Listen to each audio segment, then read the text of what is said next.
الحمد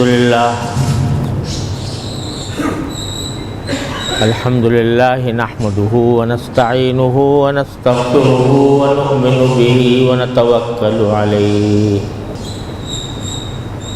ونعوذ بالله من شرور أنفسنا ومن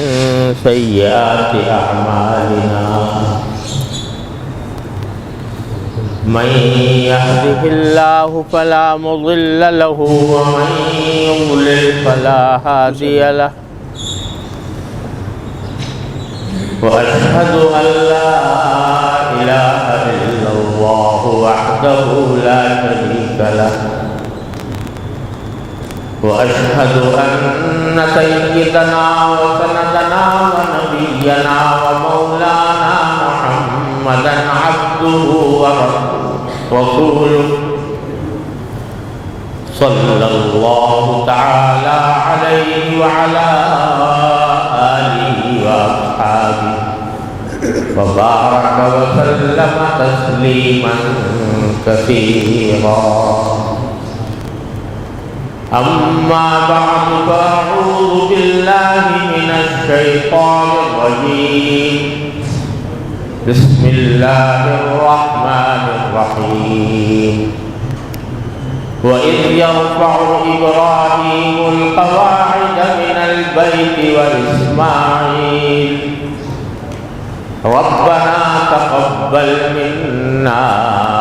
إنك أنت السميع العليم ربنا واجعلنا مسلمين لك ومن ذريتنا أمة مسلمة لك وأرنا مناسكنا وتب علينا إنك أنت التواب الرحيم. آمنت بالله صدق الله مولانا العظيم وصدق رسوله النبي الكريم ونحن على ذلك من الشاهدين والشاكرين والحمد لله رب العالمين.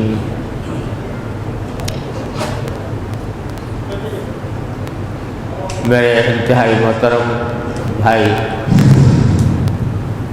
حاجی امجد صاحب، جناب کمڈور صاحب، جناب سینیٹر طلحہ محمود صاحب، علماء کرام اور معزز حاضرین، السلام علیکم ورحمۃ اللہ تعالی وبرکاتہ. اللہ جل جلالہ نے اپنے فضل و کرم سے آج ہمیں اس عظیم سعادت سے نوازا ہے کہ اس نہایت خوبصورت، پروقار اور اپنی طرز تعمیر کے لحاظ سے ایک منفرد مسجد میں پہلی نماز پڑھنے کی توفیق عطا ہو رہی ہے. میں اس مسجد کے بنانے والوں، خاص طور پر حاجی امجد محمود صاحب جو اس کی تعمیر کے روح رواں ہیں، ان کو اور جن جن حضرات نے بھی اس مسجد کی تعمیر میں حصہ لیا، ان سب کو تہہ دل سے مبارکباد پیش کرتا ہوں اور اللہ تبارک و تعالیٰ سے دعا کرتا ہوں کہ ان کی یہ محنت اور ان کی یہ کاوش اللہ تبارک و تعالیٰ کی بارگاہ میں شرف قبول حاصل کرے. مسجدیں الحمدللہ جہاں بھی مسلمان رہتے ہیں مسجدیں بناتے ہیں، اور یہ ایک مسلمانوں کی تاریخ کا ایک سنہرا باب ہے کہ جس جگہ پر بھی وہ گئے، جس بستی میں بھی گئے، انہوں نے سب سے پہلا کام یہ کیا کہ مسجد تعمیر کی. اور جیسا کہ مجھ سے پہلے مولانا عبدالحنان صاحب نے فرمایا، یہ سنت ہے نبی کریم سرور دو عالم صلی اللہ علیہ وسلم کی کہ جب مدینہ منورہ تشریف لائے، بلکہ اس سے بھی پہلے جب قبا کے میں قیام فرمایا تو سب سے پہلا کام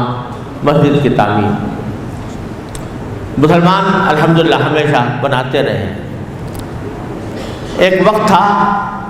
جب یہ کہا جاتا تھا کہ مسجدوں کو بہت سادہ ہونا چاہیے،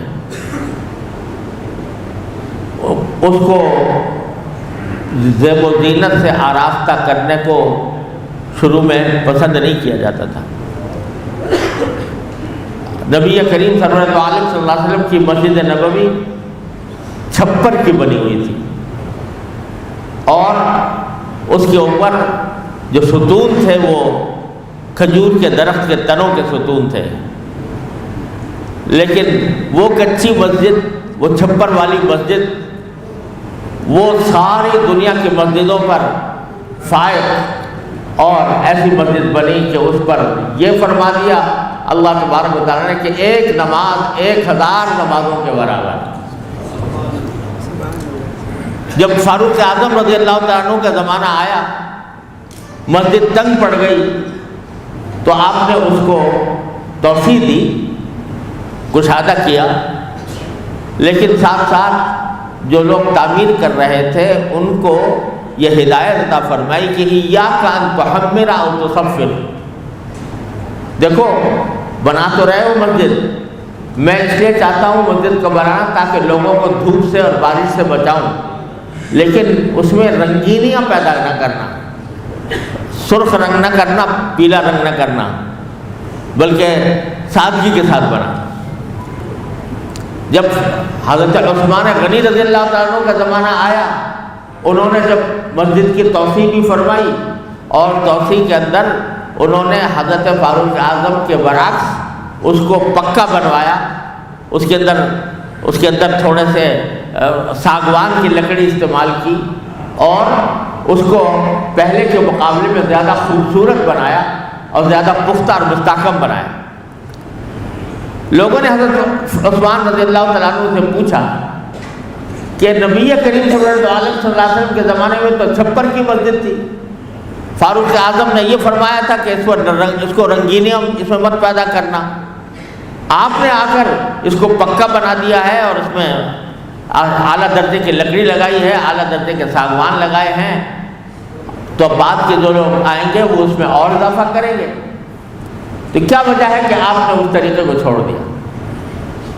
تو حضرت عثمان رضی اللہ تعالیٰ عنہ نے جواب میں ایک عجیب بات ارشاد فرمایا کہ مجھے اس بات سے غیرت آتی ہے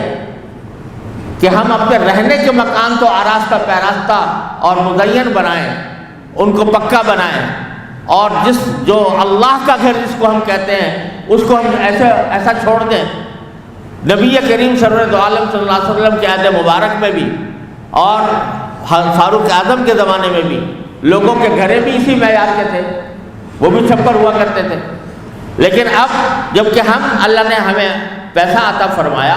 اور اس پیسے کی بدولت ہم اللہ تعالیٰ کے فضل و کرم سے اپنے گھروں کو بہت آراستہ پیراستہ بناتے ہیں، خوبصورت بناتے ہیں، پکا بناتے ہیں، مستحکم بناتے ہیں، ہم تو اللہ کی مسجد کو ہم کیوں نہ مستحکم بنائیں، اس کو آراستہ اور پیراستہ کیوں نہ کریں؟ لہذا ٹھیک ہے، غیر ضروری زیب و زینت، غیر ضروری مینا کاری وغیرہ یہ تو اتنی زیادہ اس کی ترغیب نہیں دی گئی، لیکن جہاں تک مسجدوں کو اس معیار پر کم از کم لانے کا تعلق ہے جس معیار پر ہم اپنے رہائشی مکان بناتے ہیں، تو ہم اس سے اچھا بنانا چاہیے، اس سے زیادہ بہتر بنانا چاہیے۔ لہذا اگر یہ شاندار مسجد ماشاءاللہ دیکھ کر بھی اس کو دل خوش ہوتا ہے، یہ اس نیت سے اگر بنائی جائے کہ یہ اللہ کا گھر ہے، یہ ہمارے رہائشی گھر سے 1000 درجہ بہتر ہونا چاہیے، تو اس نیت سے انشاءاللہ تعالی اللہ تبارک و تعالیٰ اس کے اوپر اجر و ثواب بھی عطا فرمائیں گے۔ تو ماشاءاللہ دیکھ کر دل خوش ہوا، اس کے مختلف حصے جس خوش ذوقی سے خوش اسلوبی سے بنائے گئے ہیں، الحمدللہ اللہ تبارک و تعالیٰ کی خاص توفیق ہے، اور اس بات کی بھی مسرت ہے کہ ماشاءاللہ انہوں نے اس مسجد کو اپنے والد ماجد کے نام پر رکھا ہے، اور اس کا مطلب یہ ہے کہ ایصال ثواب ان کے لیے صدقہ جاریہ بنے انشاءاللہ، ان کے لیے بھی، اور جتنے لوگوں نے اس کی تعمیر میں حصہ لیا وہ انشاءاللہ صدقہ جاریہ ہوگا۔ جب تک یہاں پر نماز پڑھی جاتی رہے گی اس وقت تک انشاءاللہ اس کا ثواب اس کے بانیوں کے نامہ اعمال میں لکھا جائے گا۔ وقت چونکہ مختصر ہے اس لیے میں دو تین نکات عرض کرنا چاہتا ہوں، اور اللہ تعالیٰ مجھے توفیق دے کہ مقرر وقت میں اس کو پورا کر دوں، کیونکہ محض ایک افتتاحی رسمی تقریب کر لینا اور اٹھ کر چلے جانا یہ کوئی بڑا مقصد نہیں ہے۔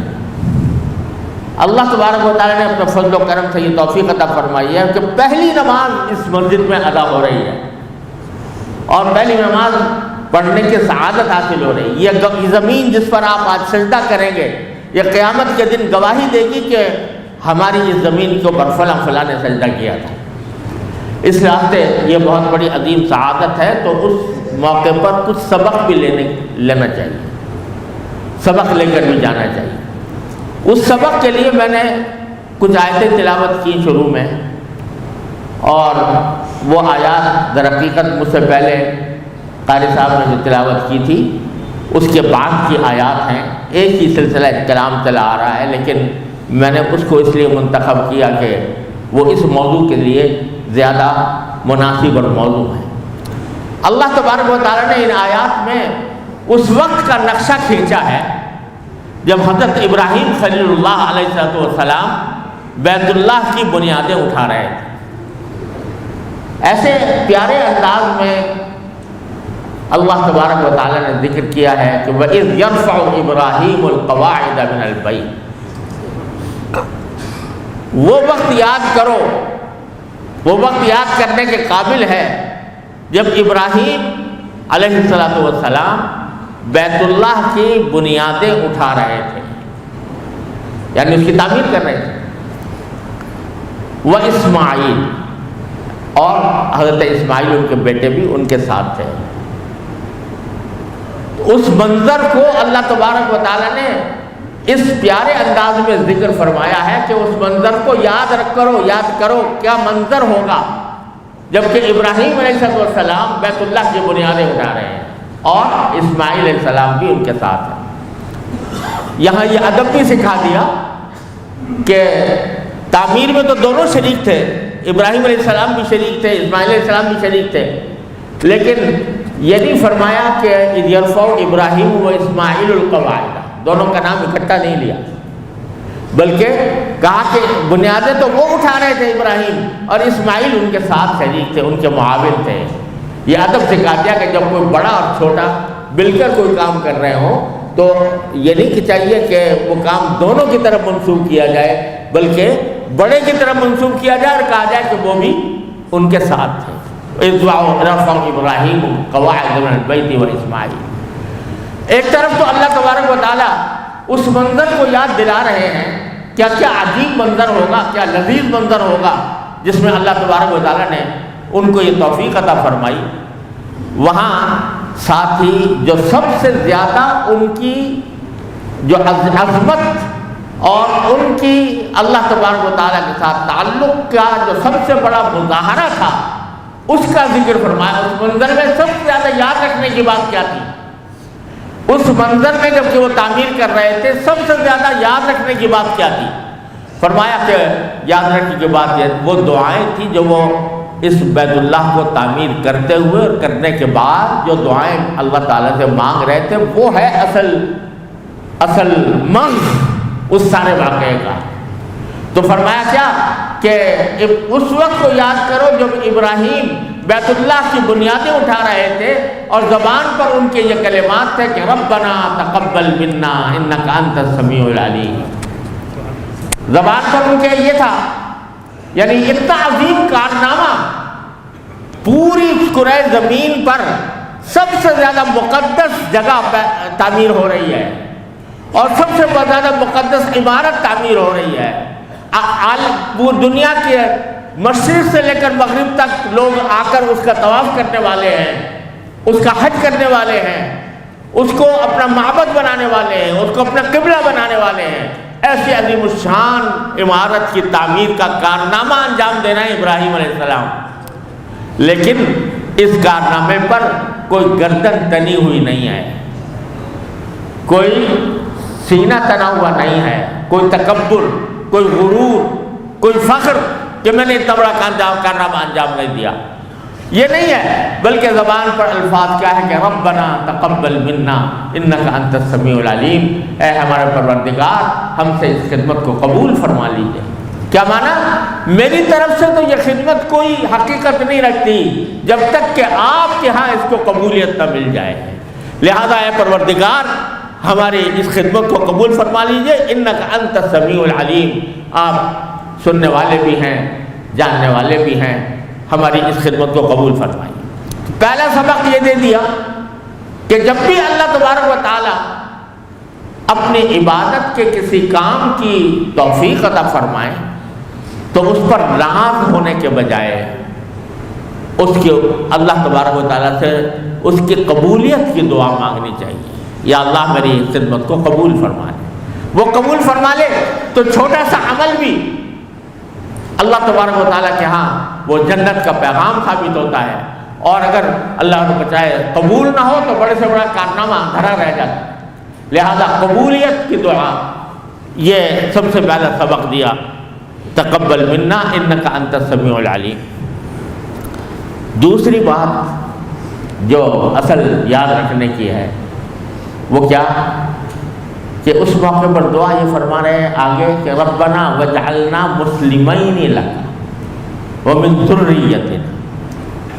امۃ مسلمۃ لک، اے ہمارے پروردگار ہم دونوں کو، یعنی میں کو، مجھے اور میرے بیٹے کو، ہم دونوں کو اپنا تابع دار بنا لیں۔ مسلمین لگا، مسلم کے معنی کیا ہے؟ تابع دار، اللہ کے حکم کا تابع دار، تو ہم دونوں کو آپ اپنا تابع دار بنا لیجیے، اور وَمِن ذُرِّيَّتِنَا أُمَّةً مُسْلِمَةً لَكَ، اور ہماری ذریت میں بھی وہ امت پیدا فرما کہ جو آپ کی تابع دار ہو۔ وَأَرِنَا مَنَاسِكَنَا، اور پروردگار ہمیں اپنی عبادتوں کے طریقے سکھا دیجیے۔ وَتُبْ عَلَيْنَا، اور عبادت کے جو طریقے آپ سکھائیں گے اس میں ہم سے نہ جانے کتنی کوتاہیاں ہوں گی، کتنی غلطیاں ہوں گی، لہذا ان کوتاہیوں اور غلطیوں کو معاف فرما دیجیے، توبہ قبول فرمائے، انک انت التواب الرحیم۔ یہ ہے وہ دعا جو ابراہیم علیہ السلام کعبہ مشرفہ کی تعمیر کا عظیم کارنامہ انجام دیتے ہوئے دعا کر رہے ہیں۔ اللہ تبارک و تعالیٰ کو یہ دعا اتنی پسند آئی کہ ہمیں آپ کو کہہ رہے ہیں یاد کرو اس وقت کو جب کہ وہ بنیادیں اٹھا رہے تھے اور کیا کیا دعائیں کر رہے تھے۔ تو سبق جو مل دیا گیا اس واقعے کو نقل کرنے کا، وہ سبق یہ دیا گیا کہ سب سے پہلے تو جو بھی کام کرو تو اللہ تبارک و تعالیٰ سے اس کی قبولیت مانگو، یا اللہ اپنے فضل و کرم سے قبول فرما۔ اور قبولیت آتی ہے اخلاص کے ساتھ، کہ کوئی آدمی اللہ کی رضا کی خاطر کوئی کام انجام دے تو اللہ تعالیٰ سے قبول ہوتا ہے۔ خدا نہ کرے اگر اللہ بچائے ہمیں نفس اور شیطان کے شر سے ہماری حفاظت فرمائے، دکھاوا ناموری مقصود ہو تو پھر وہ قبولیت اللہ تعالیٰ کے یہاں نہیں ہوتی۔ تو پہلا سبق یہ دیا گیا کہ قبولیت مانگو۔ دوسرا سبق یہ کہ مسجد تو بے شک بنا دی، کعبہ بنا دیا، لیکن یہ نہ ہو کہ کعبہ خالی پڑا رہے۔ اللہ کا گھر بنا دیا لیکن یہ نہ ہو کہ کعبہ وہ خالی پڑا رہے، تو فرمایا وجعلنا مسلمین لک، ہم دونوں کو بھی تابع دار بنائیے اور ہماری اولاد کو بھی تابع دار بنائیے، یعنی یہ مسجد آباد ہو۔ اور مسجد کی آبادی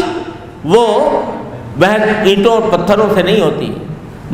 اس کی آبادی وہاں پر آ کر نماز پڑھنے والوں سے ہوتی ہے، وہاں پر آ کر عبادت کرنے والوں سے ہوتی ہے، وہاں پر آ کر ذکر کرنے والوں سے ہوتی ہے۔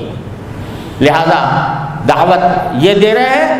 میں بھی تابع دار بن جاؤں، میری اولاد میں جو ذریت پیدا ہو وہ بھی آپ کے تابع دار بنے، تو مسجد بنانے کے ساتھ ساتھ اور مسجد کی تعمیر کے ساتھ ساتھ یہ ضروری ہے کہ اس کی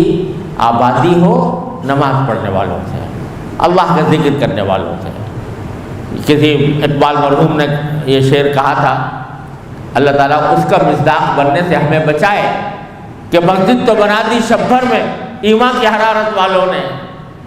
من اپنا پرانا پاپی ہے برسوں میں نمازی بن نہ سکا۔ ایسا نہ ہو، اللہ تعالیٰ ہم سب کی اس سے عبادت فرمائے۔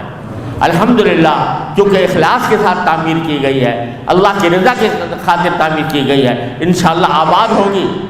اور اللہ کی رحمت سے نمازیوں سے بھی آباد ہوگی، عبادت سے بھی آباد ہوگی، اور تعلیم اور تبلیغ سے بھی آباد ہوگی۔ اللہ تبارک و تعالیٰ اس کی توفیق عطا فرمائے۔ اور یہ ذمہ داری محلے کے سب حضرات پر عائد ہوتی ہے، یہ مسجد بنانے والوں پر ہی نہیں، مسجد کے سارے محلے کے جتنے حضرات ہیں ان پر یہ ذمہ داری عائد ہوتی ہے کہ وہ اس مسجد کو خود اپنی حاضری سے آباد کریں، اور اگر کوئی حاضری سے معذور ہے یا کسی وجہ سے نہیں آ پا رہا تو اب محبت کے ساتھ پیار کے ساتھ ان کو جا کر کہا بھی جائے کہ یہ مسجد اللہ تعالیٰ نے تعمیر کی ہے تو اس کو آباد کرنا ہمارا فریضہ ہے، ہم اس میں جائیں اور مسجد با جماعت نماز ادا کریں۔ نمازیں تو ماشاءاللہ پڑھتے ہیں لیکن بسا اوقات جماعت کا اہتمام نہیں ہوتا۔ خوب سمجھ لیجئے کہ بغیر عذر کے اگر آدمی اکیلے نماز پڑھے، بغیر عذر کے گھر میں پڑھے اکیلے، وہ نماز کی ادائے قاصر کہلاتی ہے، یعنی ناقص نماز۔ اور مردوں کے لیے جماعت کے ساتھ نماز ادا کرنا یہ کامل ادائے کامل ہے، یعنی پوری طریقے سے ادا کرنا ہے، لہذا اس کی ترغیب آپس میں ایک دوسرے کو دینے کی ضرورت ہے۔ اللہ تبارک و تعالیٰ اس کو اپنے فضل و کرم سے کامیاب فرمائے اور لوگوں کے دلوں میں یہ جذبہ پیدا فرمائے کہ اتنی شاندار مسجد، اتنی خوبصورت مسجد یہ اللہ تبارک و تعالیٰ کی عبادت سے آباد ہو، ذکر و فکر سے آباد ہو، تعلیم و تبلیغ سے آباد ہو۔ اللہ تبارک و تعالیٰ اپنے فضل و کرم سے اس کی توفیق عطا فرمائے۔ وآخر دعوانا الحمدللہ رب العالمین۔